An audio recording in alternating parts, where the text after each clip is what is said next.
welcome back to Rolling Solo. My name is Adam Smith, and today I'm really excited because I'm diving back inside the dungeon, the Darkest Dungeon by Mythic Games. We're using the final version of Darkest Dungeon this time around. As you'll remember, in the past, I did a full Kickstarter preview series when this thing was up for crowdfunding. So if you want to check out that playthrough while you're waiting for this one to come out, I'll put a link to the entire thing in the top right-hand corner, but be aware that that is all prototype components and the prior rule set.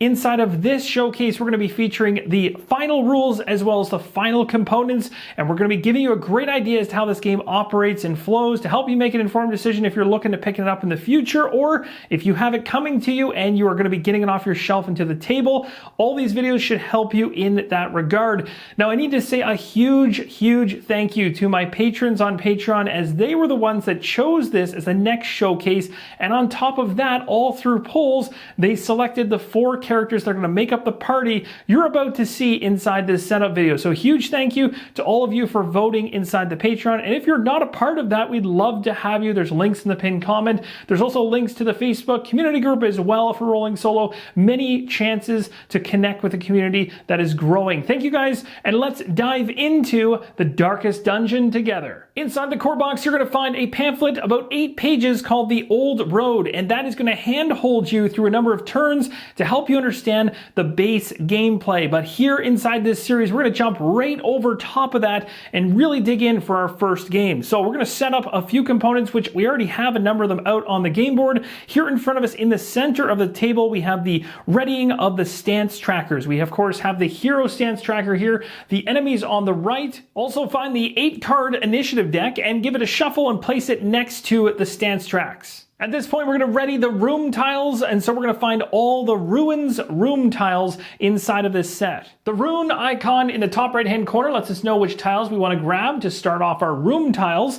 We're going to take out the PvP tile, and we're going to remove any of the Darkest Dungeon tiles, which have a red icon. Next, we're going to separate out some mini card decks. We have the positive quirk deck, negative quirk, and below it, disease, virtue, and affliction decks. Keep all of these together and shuffle them all up. Also included on those decks is going to be the curio deck as well as the trinkets deck. For the trinkets deck, you're going to want to only have the level 1s. You'll see it right on the back of the card in the top right hand corner, states 1. Just take those out only, shuffle them, and you've got that one ready to go. For the curio deck, you're going to want to flip them over, take a look, and find only the runes based curios. Shuffle those together and place them in a pile. Now we construct the monster deck inside the core box. It comes with 3 groups of monsters. You have common, which basically don't have any icon in the top right-hand corner. You have rune monsters, which have this icon, just similar to the room tiles that we set up earlier.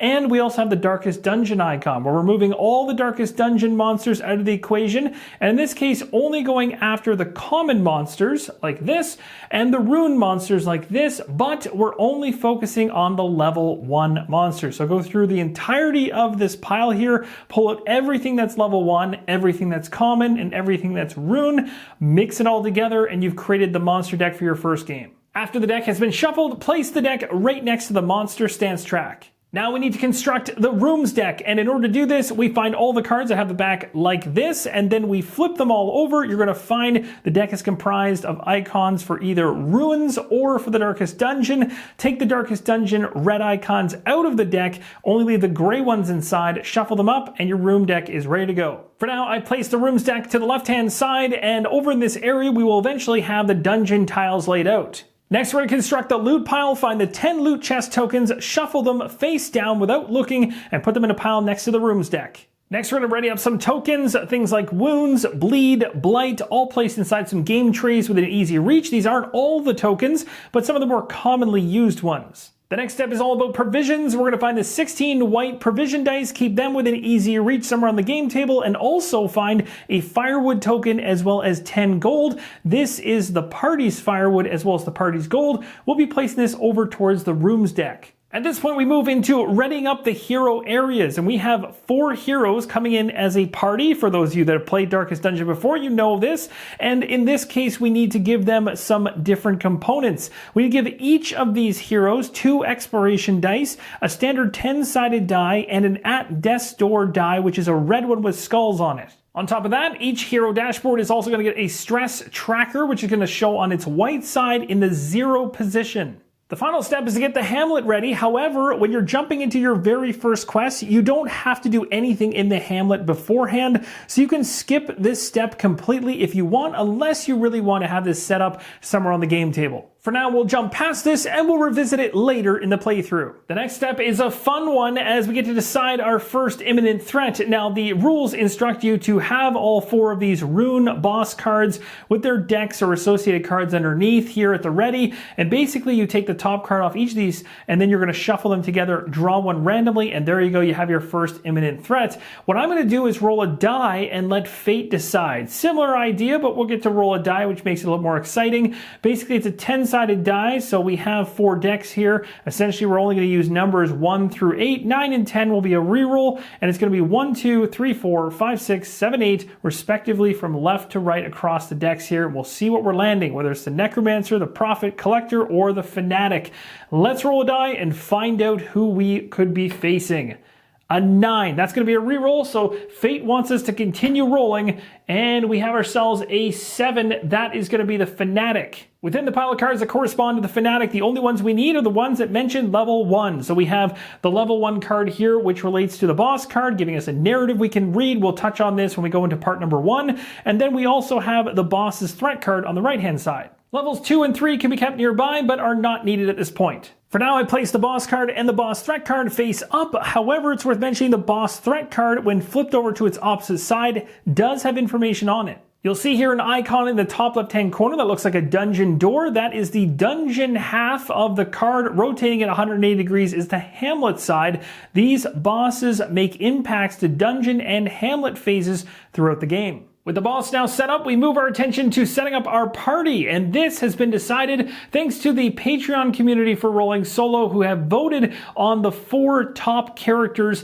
to start things out. So you're going to see those characters showing up at each of these dashboards around the game table. It's also worth mentioning we have to select their abilities, and you have the freedom to choose between all the level 1 abilities available. You can also even change those level 1 abilities out as you go through gameplay if you want to mix and match things or find that combinations aren't working to your liking, which is quite nice. And of course, as time goes on, you'll be leveling things up and getting more powerful abilities. You can see those indicated spots on the player board. So we start off with the top 3 filled in. The Plague Doctor has been set up as a very popular option based on the poll. We have the abilities situated here. I've chosen Incision, Plague Grenade, and Noxious Blast. The Jester is the next hero of our party, coming in with Dirk Stab, Solo, and Finale. The next character coming in is Hellion, and she brings in Iron Swan, Wicked Hack, and If It Bleeds. It's worth noting, if you're not sure which of the 7 level 1 abilities you want to select out of the gates, there are some pre-existing parties that have been put together, as well as their abilities at the back of the rulebook to help you if you're not sure how to build things out. Now, if you play the video game, you're already going to have a great idea as to how to build out a party.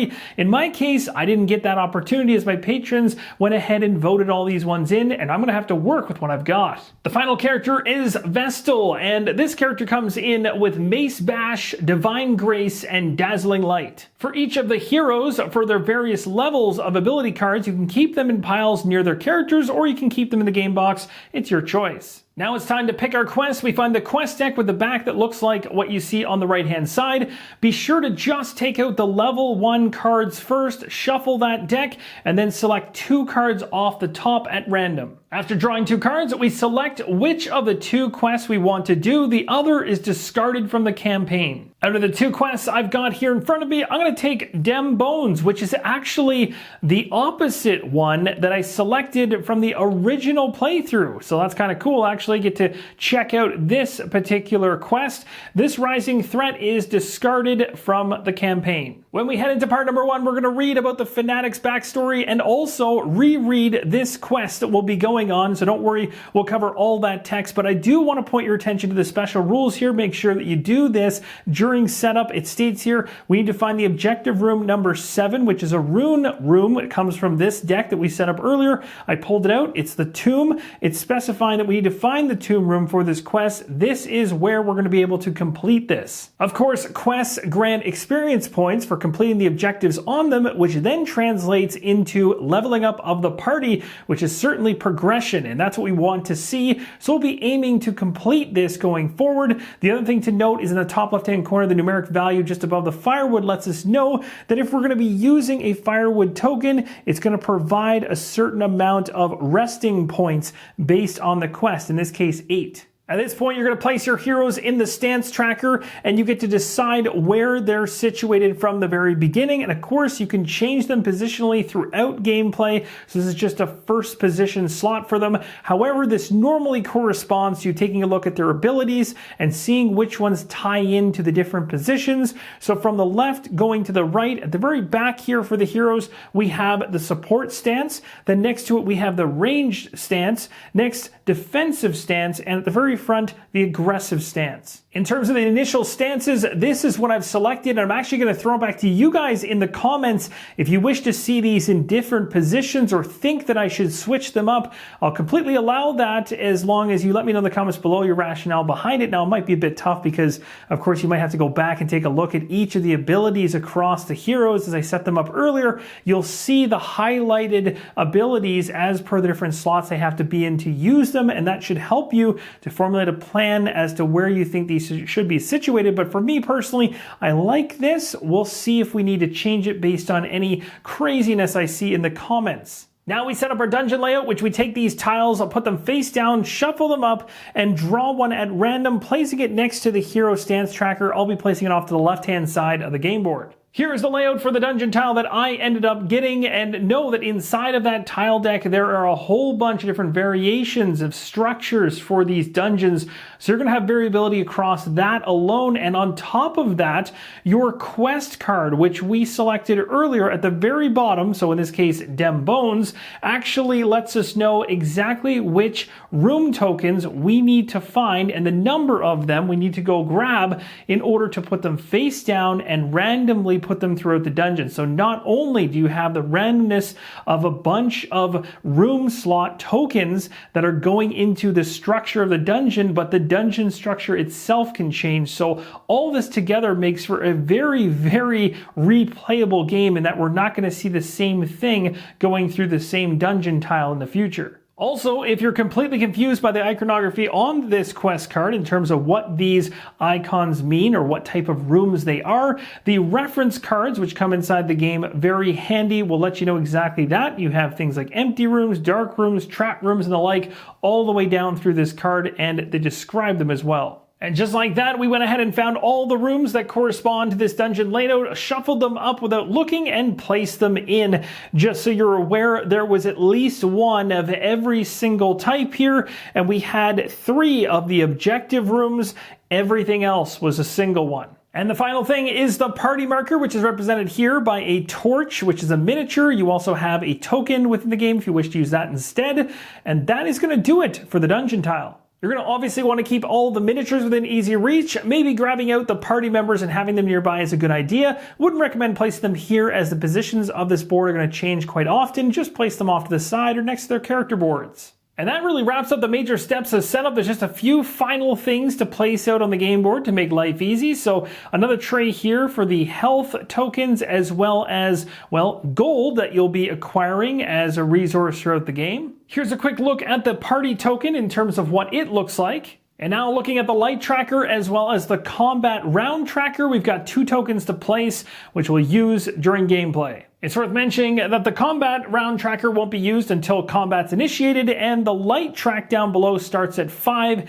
This token is double-sided, so make sure it's on this side as depicted in the rulebook. And that, my friends, is going to wrap up the setup for Darkest Dungeon from Mythic Games. Really excited to dive back into this one. This has given me some great memories from the original Kickstarter preview series that I did here on the channel, but seeing this in its final form is so much better. It looks awesome on the table, and I really like this setup even better than I did originally with the prototype. I really like this down the middle vibe with the heroes on the left-hand side, the monsters on the right, and of course, once we move into any kind of interaction and a combat, we can wipe those boards away way, place some dungeon tiles in the middle and go at them. This should be a lot of fun. I also want to mention here that I've got some reference cards. They come inside the box, of course. I touched on them earlier in the video, at least one of them, but there are two. They're double-sided. They'll help you out with the iconography, so make sure you have them within easy reach as well. And again, if you want to give me any feedback whatsoever around the position or stance of the 4 party members, let me know in the comments below. I'm open to changing that up. There is one setup step which I am delaying until the next video. At the beginning of part number 1, we're going to do the final step of setup. That's right, this is a little bit odd doing it outside the setup video, but that is the rolling of the provision dice for the party. We'll be doing that at the beginning of part number 1 and then rolling straight into the gameplay. Thank you guys so much for watching, and as always, keep on rolling solo.